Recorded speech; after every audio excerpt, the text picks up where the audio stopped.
celebrate All Saints' Day is a festival of the church honoring the departed faithful. Originally, souls were felt not to be pure enough to be able to go directly to heaven.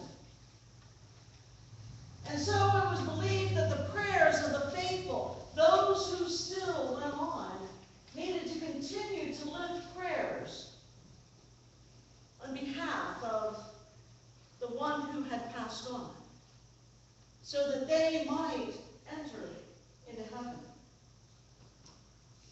They would leave food out on the table for the one who had died. They would pour holy water on their tombstones. They would decorate them. People began to celebrate All Hallows Eve in time. That was what yesterday was, All Hallows Eve, known to us as Halloween, because it's a time that the pre-Christian Druids believed that the ghosts and the witches came out, that time right before we celebrated All Saints' Day. And during the one night of the year, they would light bonfires. And that led eventually to getting candy, and it led eventually to all the things we see today.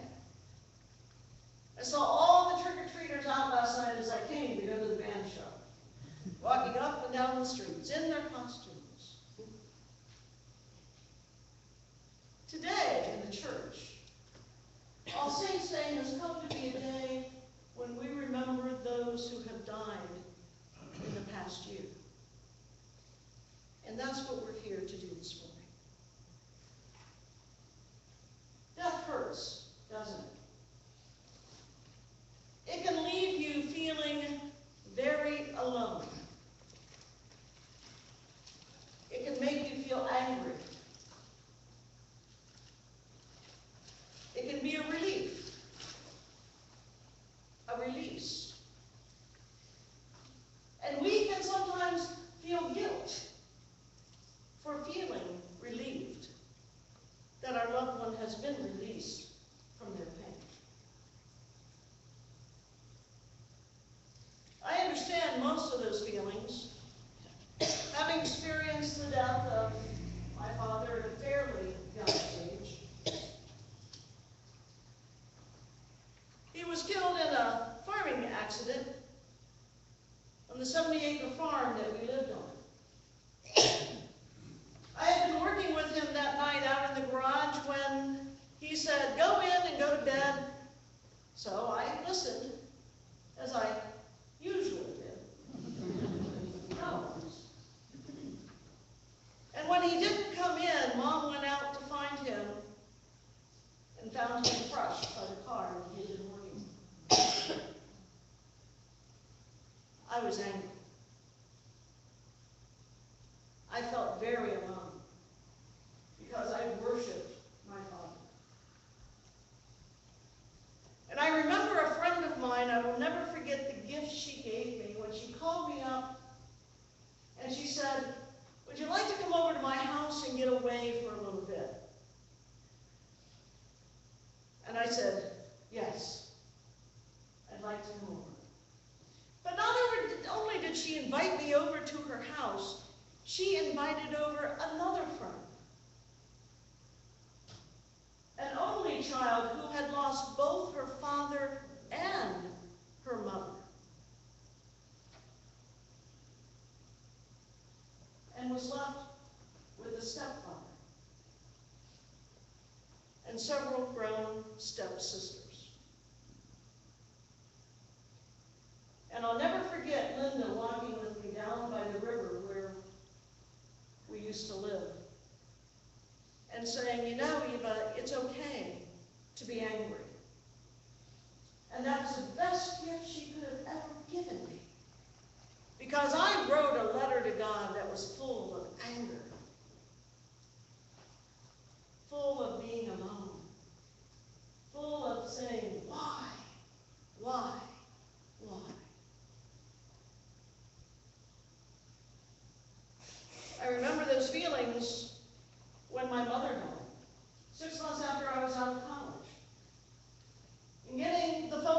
state away, where she had just moved me a week before.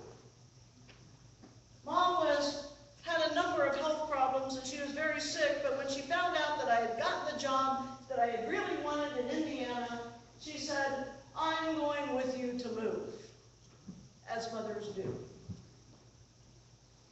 And so, though she was sick, she came all the way to Indiana to put, now you'll love this, to put shelf paper in my cabinets in the kitchen. My first day at work, I got word that she was in the hospital. I went home that first weekend, and my next Monday at work, I got a phone call saying she died. It was a relief, really, because Mom was so depressed. She had been a teacher all of her life. She had been told she could no longer teach because of her asthma and the chalk in the classroom. Now you have whiteboards, you know. Now you do things on a computer. But she couldn't be in the classroom because of the chalk dust. And she didn't know what to do with her life, not being able to teach. That's all she knew to do. And I had talked and talked and talked with her.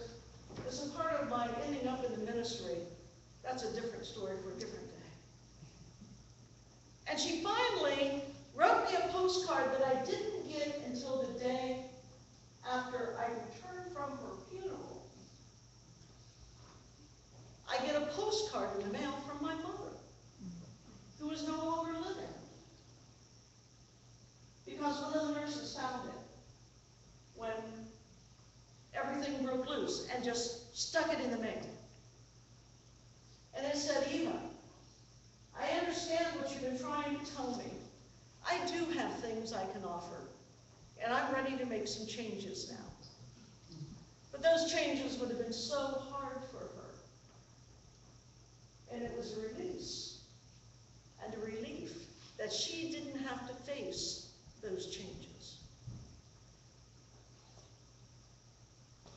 I remember when my nephew died from an overdose. He was living with Mary and I at the time. And he died in our home. I remember how shaken I was when I needed to call my sister and say, "Isaac's gone." And I know the toll it took on me, because I was pastoring at the time, because I realized what it is I had stopped doing at the church at the point that he died. But it was also a miracle. Because, you see, he was the son of my very conservative sister, who, when I came out to her, said, "You can never spend time with your nieces and nephews alone again." Because if I could choose my sexual orientation, which she believed, then I could also teach him to choose it. But when he attempted suicide and was put in York Hospital, and his parents said, "You can't go home again. We can't deal with it anymore. We can't deal with your drug abuse. We can't deal with any of it anymore." He picked up the phone and said, "Aunt Eva, could I come live with you and Aunt Mary?" And he did. And when he died, the missionary Baptist pastor came to our home with my sister. And I said, "Where do you want to have the funeral?" Expecting she would say, "In the missionary Baptist church." She said, "Well, we're going to have it at your church." I said, "My church?" She said, "Yes. That's where he was attending, wasn't it?" And I said, "Yes." She said, "Fine. We'll have it at your church." And we did. And the missionary Baptist pastor came. And people got up in that church and testified about what Isaac had meant to them. And the next night we went to the missionary Baptist church for another funeral, a memorial service. And the missionary Baptist pastor got up and said, "Before last night, I wouldn't have had a good thing to say about this young man, but he changed. changed because of a place I didn't think God necessarily even resided. And I was blessed to hear those testimonies. So do I know those gamuts of how you feel when death happens? You better believe it. What do today's scriptures say to us about those experiences? Isaiah 25 presents us with a rich imagery of a feast with the best wine brought from around the world. Not just for those who were grieving, not just for those who had died, but it was a rich feast for everybody. Everybody was welcome. And it was a feast for the promise of hope for abundance. And it was a feast for the promise of peace. And it was a feast because God promised that death itself, that brings all this myriad of emotion and everything else, death itself would die. And we would be left with those feelings of peace and joy and hope that death could no longer touch. It was a death of oppression on the poor and the needy. It was a death that was an active force of negativity in Isaiah's day, that prevented any sense of well-being. We know that kind of death in our own lives. And God reminds us that will not win. Negativity will not win. Death will not win. The loss of life will not win. But God will. Revelation and the Gospel of John were written for the Jewish Christian community who were being persecuted by other Jews.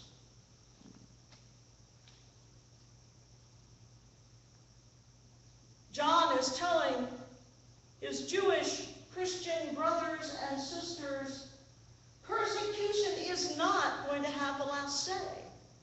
God will have the last say. I love in the book of John that short verse. That short verse. If you think, how many think you can't memorize Bible verses anymore? Here's one you can memorize. Jesus wept. John 11:35. Jesus wept. Because it tells us that Jesus knows the very feelings that we know. Jesus knows the very feelings that we have in our own lives. And it's okay to have those feelings. And God can handle the questions that we have. God doesn't shy away from any of that. God can handle our disappointments, our fears, our anger. But in the end, death is not the one who's going to have the last say. John says God is the one who will have the last say. He says to those Christians, I see a new world coming. A new world. Isn't the streets of gold and all of that? We don't know. But we know it will be in the very presence of the Almighty God. It will be in a place that knows life, that knows hope, that knows peace.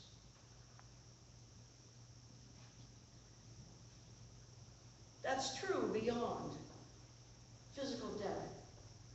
It's true for those who have lost a loved one, but it's also true for those who have lost work.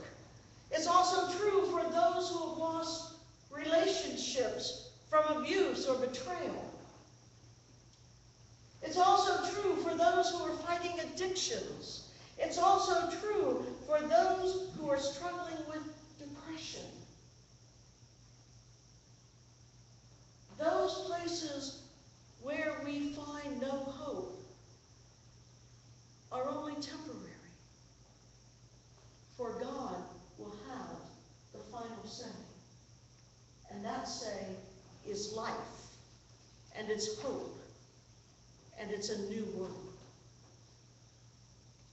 God will radically transform what we know. Randall Lingle, who writes wonderful, wonderful stories, wrote the story about what saints do in heaven.